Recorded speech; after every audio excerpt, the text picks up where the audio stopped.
Bonjour. Aujourd'hui, on va se parler d'un sujet qui est d'actualité. Qui est tellement d'actualité d'ailleurs que juste avant d'enregistrer cette vidéo-là, je suis allé sur mon ordinateur et j'ai tapé sur Google Leadership. J'ai reçu 504 millions de résultats.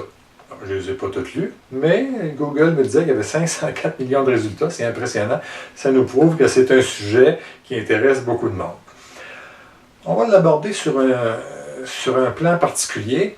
On va se demander aujourd'hui, c'est quoi nos premières expériences en leadership? Comment on a réalisé qu'on pouvait influencer les autres, qu'on pouvait avoir un certain leadership?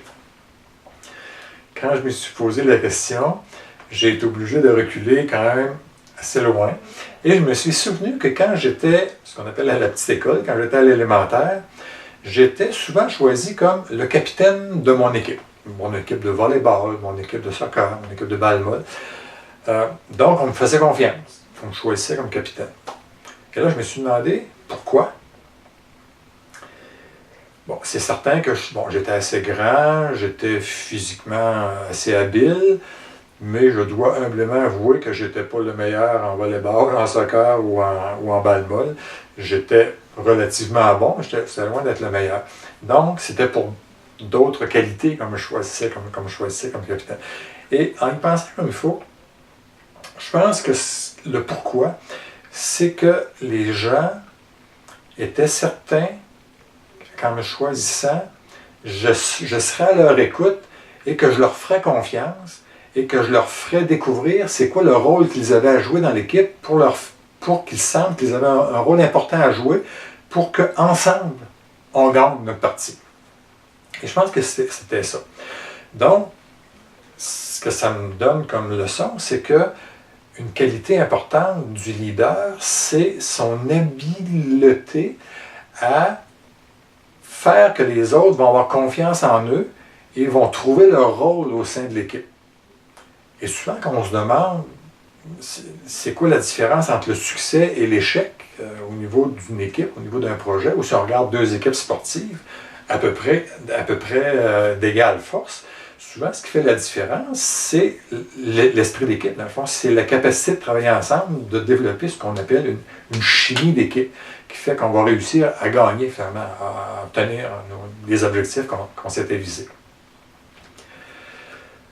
À ce moment-ci, par exemple, j'aimerais vous avertir, j'aimerais vous prévenir, allez pas vous décourager si, en vous demandant depuis quand que j'influence, que je suis capable d'influencer les autres, si vous dites, ben, moi, j'ai jamais été capitaine de mon équipe,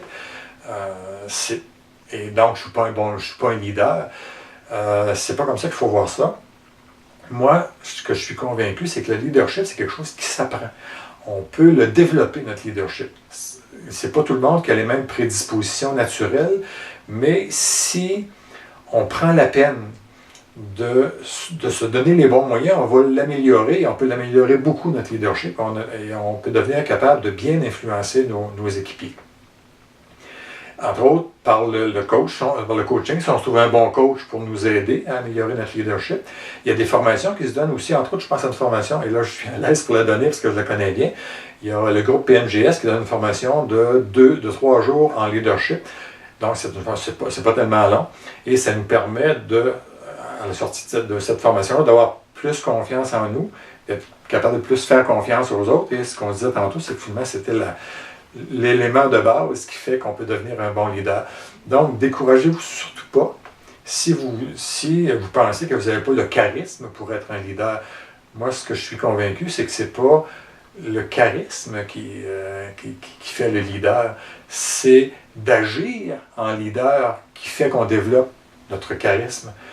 D'agir en leader, ça fait qu'on apprend à se faire confiance, qu'on apprend à faire confiance aux autres, et c'est ça finalement le leadership, le charisme, c'est-à-dire quand les gens savent qu'on leur fait confiance, mais là on devient sympathique à leurs yeux, c'est là qu'on devient un bon leader.